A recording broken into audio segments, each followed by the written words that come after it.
कि भाई मुझे एक फलक्रम है, ठीक है, आप सिंपल एक कभी भी एक स्टिक लगा रहे हो, तो आप फोर्स कम लगा रहे हो इधर, और आपको ज्यादा आउटपुट मिल रहा है। मतलब how can we increase our output with the less input? ठीक है, this is nothing but the definition of leverage. Use of special forces और इफेक्ट्स टू मैग्नीफाई और produce more than normal results from given course of action. यही leverage की definition है, बिल्कुल simple सी। Okay, now coming to next part, how we are going to use the leverages in business. So there are two types of leverages which we have. One is nothing but my operation leverage, and the second is nothing but financial leverages. ठीक है, operation leverages coming from fixed and variable cost. Okay, तो मेरी कुछ fixed cost क्या होगी, all ये सबको पता होगा, ठीक है। प्लांट हो गई, इक्विपमेंट हो गया, ये सब फिक्स्ड कॉस्ट हो गई। मटेरियल वाली जो है मेरी वेरिएबल कॉस्ट हो गई। Labour cost is also sometimes semi variable. यहाँ पे हम लोग सेमी वेरिएबल लेते थे because there are two types of labour we have. One is like how much they are going to produce, मतलब उतना ही लेंगे। Some are on the salary basis, जो सैलरी बेसिस पे लेबर रहेगी वो मेरी फिक्स्ड कॉस्ट में आ जाएगी। जो मेरी कॉन्ट्रेक्चुअल लेबर रहेगी दैट इज वेरिएबल कॉस्ट, तो उसको आप कर सकते हो। Okay, now coming to operating leverage, extent to which fixed asset and associated fixed cost are utilized in business. इसका ना एक बार ये तो ठीक है, ये नहीं देखते हैं, इसके अलावा एक सिंपल सा इसका डेफिनेट वो देखते हैं, फॉर्मूला क्या होता है, दैट इज मेन इंपॉर्टेंट। तो आपका जो फॉर्मूला होता है इसका सिंपल सा होता है, contribution divided by EBIT। EBIT means earnings before interest and taxes. Okay, तो break even analysis I think you guys knows, ये हमारे पार्ट का यहाँ का सिलेबस भी नहीं है, ठीक है। तो हम सीधा इसके बाद ओके, डिग्री ऑफ ऑपरेट, इसका एक क्वेश्चन करते हैं एक बार यार। इसका जो फॉर्मूला होता है वो क्या होता है ये देख लेते हैं।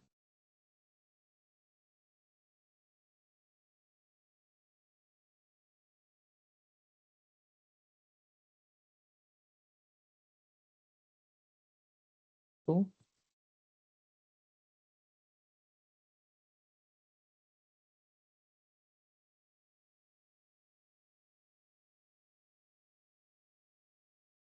ओके, ऑपरेटिंग लेवरेज का जो फॉर्मूला रहता है वो क्या रहता है मेरा, contribution divide by EBIT।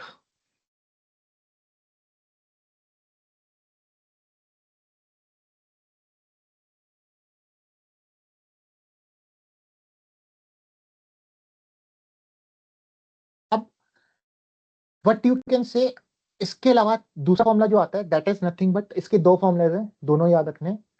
The second formula is nothing but percentage change in EBIT divide by percentage change in sales revenue. Okay, अब दूसरा आता है फाइनेंशियल लेवरेज। ओके, उसका भी फॉर्मूला रहता है,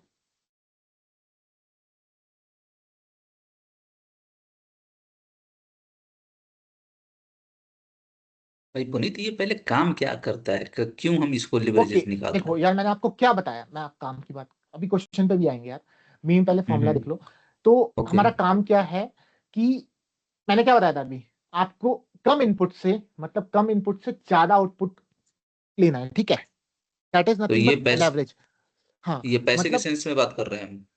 हाँ हाँ, ठीक, हाँ उसी की सेंस से मतलब बात कर रहे हैं यार। ठीक है, मतलब देखो हाँ, यार, मेरे को सिंपल, मैं भी एक बार पहले फॉर्मूला लिख दो उसके बाद बताता हूँ, ठीक है। ठीक लेवरेज है। का मेन यूज क्या है, ठीक है।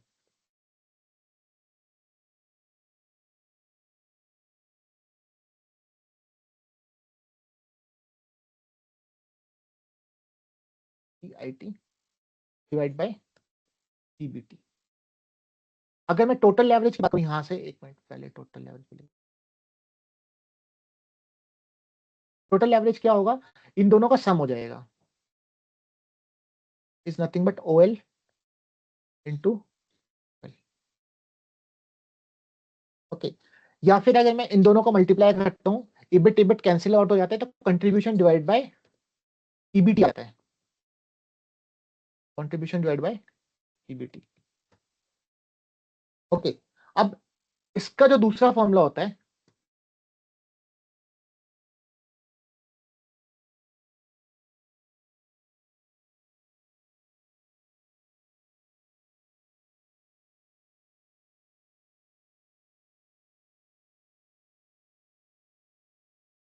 वो होता है परसेंटेज चेंज इन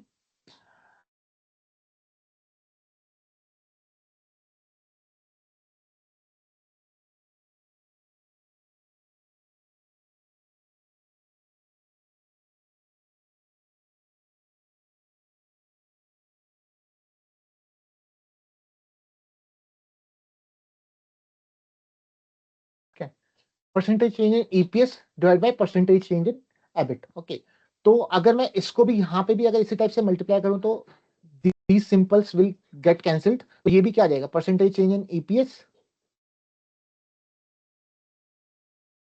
समझ नहीं आ रहा। नहीं, ये बताओ ऑपरेटिंग लेवरेज का फॉर्मूला क्लियर है, ये बताओ। हाँ जी, लेकिन मुझे पता कंट्रीब्यूशन, नहीं कंट्रीब्यूशन क्या होता है।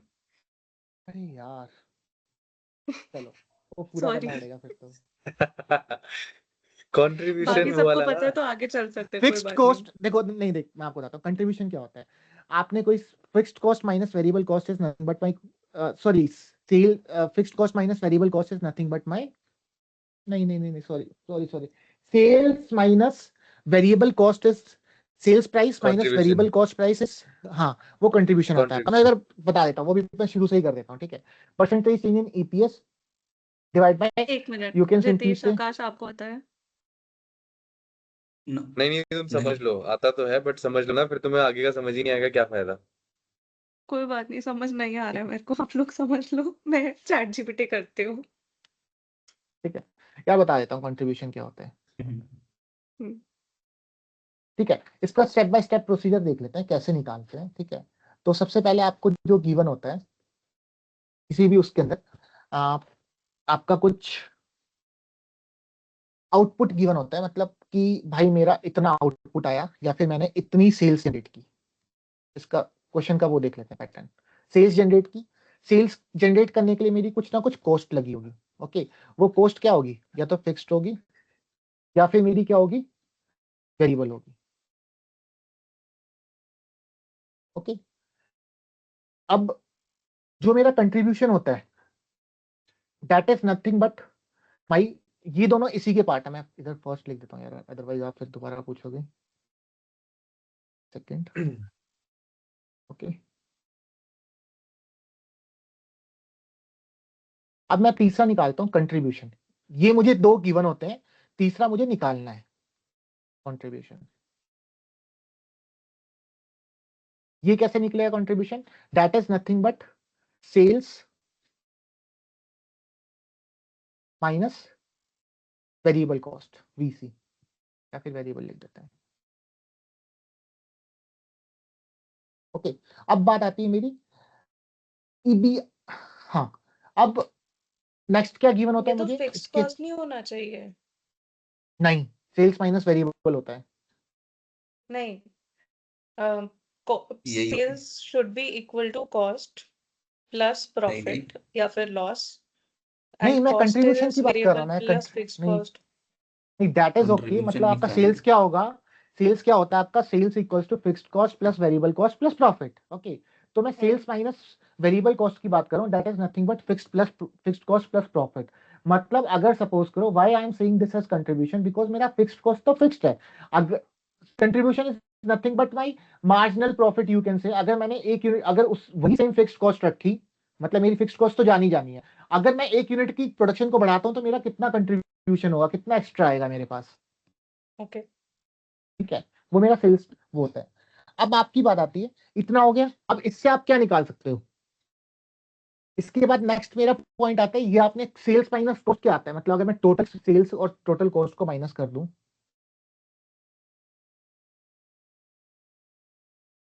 ये मेरा नेट प्रॉफिट आता है। अब इस प्रॉफिट को क्या बोल सकते हैं, earning before interest, depreciation, taxes and amortization। मैं अभी इसकी डिटेल्स में नहीं जा रहा। इंटरेस्ट तो पता ही होगा, डेप्रीशिएशन मतलब कितना मेरा डेप्रीशिएट हो रही है मशीन्स, हाँ, taxes, yes, amortization is for my patents, मतलब इंटेंजिबल एसेट्स का amortization होता है। यस, ठीक है, अब उसके बाद क्या आएगा, अगर मैं इसमें से डेप्रीशिएशन को माइनस कर दूं, अब मेरा कुछ डेप्रीशिएशन होगा, अगर मैं इसमें से डेप्रीशिएशन को हटा देता हूं, डेप्रीशिएशन एंड amortization दोनों को ही हटाते हैं एक साथ में, Yep. ठीक है, तो आपका क्या आ गया, डेप्रिसिएशन या अमोर्टाइजेशन हटता है, इबिट आ गया, EBIT। ओके, इबिट में से अगर मैंने इंटरेस्ट हटा दिया, ठीक है, इंटरेस्ट हटा तो मेरा क्या आ गया, EBT आ गया। ओके, दैट इज, EBT भी बोल दो या कुछ लोग PBT बोलते हैं, प्रॉफिट बिफोर टैक्स। ओके, अब इसमें से मैंने टैक्स हटा दिया तो मेरा आ गया, टैट भी बोलते हैं, अर्निंग आफ्टर टैक्स भी बोलते हैं, कुछ भी बोलो, एक ही चीज है।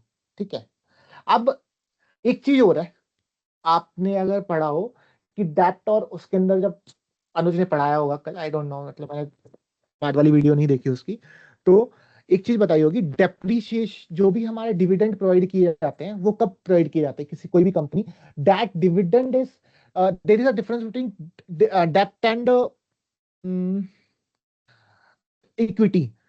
ओके, तो इक्विटी में क्या मिलता है, इक्विटी मींस आपने एक शेयर प्रोवाइड किया, शेयर में क्या मिलेगा आपको, you will get nothing but dividend. तो डिविडेंड आपकी कब डिक्लेयर होता, मतलब कब मिलता है आपको, you will always get dividend after the tax, मतलब उसके बाद कंपनी जो प्रॉफिट है उसके अंदर डिविडेंड डिक्लेयर करती है कि मैं इतना डिविडेंड बांट रही हूं सब में। ठीक है, बट जो आपका इंटरेस्ट है वो कब डिक्लेयर किया, वो बहुत पहले डिक्लेयर कर दिया। इसलिए इंटरेस्ट क्या होता है, वो इंटरेस्ट लीड टू बैंकरप्सी। अगर मेरा इंटरेस्ट बहुत ज्यादा है तो इंटरेस्ट की वजह से मेरा बैंकरप्ट हो सकती है company, but not due to these, this is relatively you can say better capital than interest. Nothing is better, nothing is like you can say wrong or worse, because we have to manage between these two, but यही रहता है। ये आपका EAT आ गया, ये आपका पूरा का पूरा वो रहता है। ठीक है, अब आपका जो है कुछ ना कुछ आपने डिविडेंड डिक्लेयर किया, जो भी आपका प्रॉफिट आफ्टर टैक्स है मैं मान लेता हूं भाई वो मेरा जो है ना, आपने कुछ ना कुछ शेयर्स रहे होंगे। ठीक है, अब जितने भी आपके शेयर्स हैं, मान लो आपके 10,000 शेयर है, 20,000 शेयर है, what ever the shares you have, तो आप उसके ऊपर डिविडेंड डिक्लेयर करोगे, that is nothing but EPS is nothing but EAT divide by number of shares. अब कल अनुज बात कर रहा था भाई कि मॉडर्न में हम लोग वेल्थ मैक्सिमाइजेशन की बात करते हैं। ठीक है, previously we are talking about profit maximization, वो एक वीडियो देख लेना कि we and it will be also used in Gordon's your, जब डिविडेंड डिसीजन की कल जो क्लास ली थी उसने, कनक ने, उसमें भी बात हुई थी। ठीक है, उसके बारे में। तो in this way you can simply find out all this things. Okay, तो ये तो क्लियर है आपको। Yep. हेलो, ठीक है, Yes, yes. I think now अगर आपको कुछ भी गिवन है तो मैं आपको सिंपल सी बात करूं, कंट्रीब्यूशन आपको पता है, सेल्स माइनस वेरिएबल कॉस्ट है, इधर वैल्यू डालो, निकाल सकते हो। ठीक है, अब इसके ऊपर ना एक दो क्वेश्चंस मेरे पास हैं, मैं वो भी करा देता हूं और उसके भी क्वेश्चन कर लेंगे एक बार। हाँ, मैंने क्वेश्चंस के सॉल्व नहीं किए अभी, तो ठीक है, तो हाँ, ये तो मेरे को लगा ये सब आता होगा, डेट्स व्हाई मैंने इसके ऊपर ज्यादा ध्यान नहीं दिया। रिस्क फैक्टर वगैरह हमारे में नहीं है इतना, ये छोड़ दो। DOL पता लग गया आपको क्या है। ओके, ये सिंपल सा क्वेश्चन है। हाँ, Q into P minus VC, ये तो छोड़ दो यार, इसमें कुछ नहीं रखा। ओके, हाँ, एक ये वाला क्वेश्चन है आपका, use the income statement of ABC company to below the, मतलब आपको आंसर्स करने हैं। आपकी सेल्स जो है 50,000 यूनिट्स एट 15 हुई। ठीक है, तो आपका कितना हुआ होगा, सेल्स कितनी हुई होगी, सिंपल सी बात है। मैं इस क्वेश्चन को ना कॉपी कर लेता हूँ सिंपल।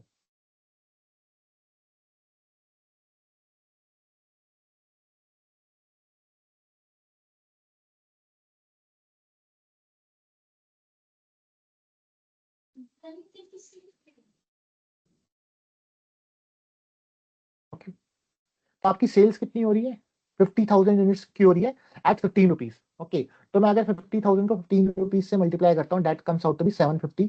तो उन्होंने 750 इंटू, आई थिंक 15 इंटू 5 750, इन्होंने 750,000 लिया है। ठीक है, 1000 लिख देता हूँ, 750 टी कर दें। ओके, 50,006 तो कितना हुआ? 300 हुआ। M I right? यहां तक क्लियर है? तो इसका कंट्रीब्यूशन कितना आया? यू कैन सिंपली सब्ट्रैक्ट कर सकते हो। 750 minus 300 is nothing but 450 T is nothing but my contribution. From here I got the contribution. Am I right? ये तो मिल गया मुझे। हेलो भाई, इतना क्लियर है तो बताओ, नहीं तो आगे नहीं बढ़ पाएंगे। हाँ जी क्लियर। मैं ठीक है, म्यूट बट पर अभी लगा मेरा यूनिट्स एट ओके 15 क्या है? अब 50,000 मतलब मैंने 50,000 यूनिट बेची 15 रुपए के हिसाब से, तो मेरी कितने की बिकी है? मतलब टोटल अच्छा कितना कॉस्ट ओके कितने? मतलब मैंने 750,000 है ये, तो 1000 को ना हमने सिंपल वो कर दिया, टीड कर दिया। ठीक है, 50,000 यूनिट्स मैंने बेची 6 रुपीज के हिसाब से, 300,000 कर दिया। तो कंट्रीब्यूशन मार्जिन कितना है? 750 माइनस 300 दैट इज 450। ओके, अब मेरी जो यहाँ पे फिक्स्ड कॉस्ट है वो कितनी है? 200,000 है। तो फिक्स्ड कॉस्ट मेरी 200,000 आ गई। नाउ अब इसके बाद हमारा क्या निकालना होता है ना, इतना कि आपको जो अगर ऊपर वाला देखते हैं अगर हम लोग, तो हमारा सेल्स माइनस कॉस्ट क्या आता था? मेरा नेट प्रॉफिट आता था, that is nothing but EBITDA. Okay, तो मैं यहां पे भी कुछ क्या निकालू? सेल्स माइनस नेट कॉस्ट निकाल दूं। इन्होंने इसको, ये नथिंग बट क्या है मेरा?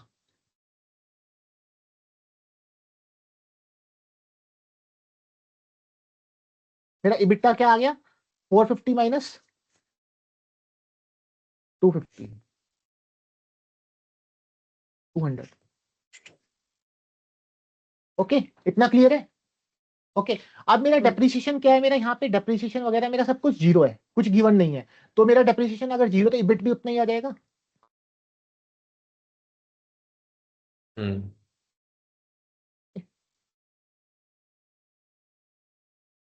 इबिट 250 आ गया। इंटरेस्ट मेरा कितना गिवन है? 100 गिवन है। मेरा ईबीटी 150 आ गया। टैक्स मेरा 10% गिवन है, 15 रुपीज लगा। मेरा earning after tax tax tax कितना आ गया? 135 आ गया। अब मेरे नंबर ऑफ शेयर्स, मेरे 20,000 शेयर्स हैं। तो मेरा ईपीएस, अब ये जितना भी मेरी जो क्वांटिटी चल रही है ना, वो 1000 में चल रही है। मैं आपको एक चीज बता देता हूँ, ये 250 टी है। ओके, यहाँ पे 100 टी है मेरा। ओके, ये 150 टी लगा, 15% लगा तो 135 टी आया। ओके, 20,000 शेयर से मैंने अगर डिवाइड किया इसको, तो ये कितना आ गया? 135 divide by 20 that is nothing but 6.75 per share. Okay, अब डिग्री ऑफ ऑपरेटिंग लेवरेज बता सकते हो मुझे आप, कितना आएगा आपका? Degree of operating leverage nothing but आपका कंट्रीब्यूशन बाय ईबीआईटी। तो कंट्रीब्यूशन आपका क्या है? Contribution is nothing but 450 divided by how much?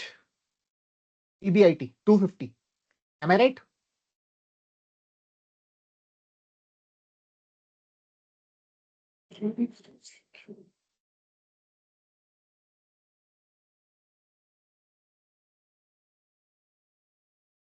नहीं आ रहा है क्या? जो भी आ रहा है देख लो यार, 45 डिवाइड बाय 25 कितना आता है? ये तो कंट्रीब्यूशन अपॉन सेल्स होता है ना। कंट्रीब्यूशन अपॉन, नहीं यार, सेल्स होता है क्या क्या? था फॉर्मूला? एक ऊपर मिनट देखना। यार। हाँ हाँ, sorry sorry sorry sorry, contribution upon sales होगा ये।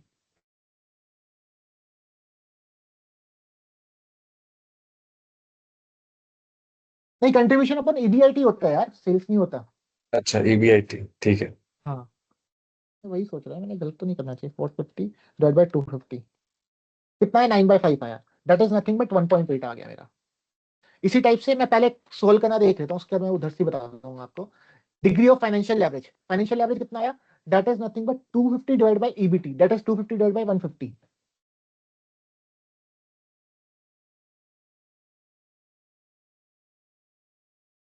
ठीक है, अब डिग्री ऑफ कंबाइंड लेवरेज कितना आ गया? इक्वल्स टू मल्टीप्लाइड 1 इंटू हाँ, मल्टीप्लाई हो 1.67। जाएगा। Contribution 450 divide by 150 that is 3। Okay, अगर करोगे तो इनको 450 को 150 से डिवाइड करोगे 3 आ जाएगा। ओके, इतना क्लियर है? अब बात करते हैं नेक्स्ट क्वेश्चन की, जो उन्होंने नेक्स्ट क्वेश्चन भी पूछे थे यहाँ पे। ओके, नाउ इसका ये क्लियर है, ईबीआईटी आ गया। अब भाई अभी रुक जाओ, अब वन, रुक जाओ, एक बार में बहुत ज्यादा हो जाएगा और मत कराओ अभी। पहले इतना करने दो अपने को। अरे एक मिनट रुक जाओ, बस मैं इतना ये सॉल्व करके बता ही रहा हूँ, छोड़ ही रहा हूँ, ठीक है। तो उसके बाद क्या है कि आपका ईबीआईटी का मतलब क्या है, मतलब डीओएल का मतलब, तो इसका मतलब ये है कि 1% अगर मैं सेल में चेंज करता हूं तो मेरा ईबीआईटी में कितना चेंज आता है, that comes to be 1.8%। Okay ये इंपॉर्टेंट है।